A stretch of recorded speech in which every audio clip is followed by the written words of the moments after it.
একজন যুবক ছিল, সে সবসময় ভালো থাকার চেষ্টা করত, মানুষের সাহায্য করত, আল্লাহর উপর ভরসা রাখত। কিন্তু হঠাৎ করে তার জীবনে একের পর এক সমস্যা আসতে লাগল।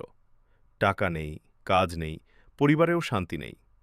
একদিন সে কষ্টে বলল, হে আল্লাহ, আমি তো খারাপ কিছু করিনি, তাহলে আমার সাথেই কেন এমন হচ্ছে?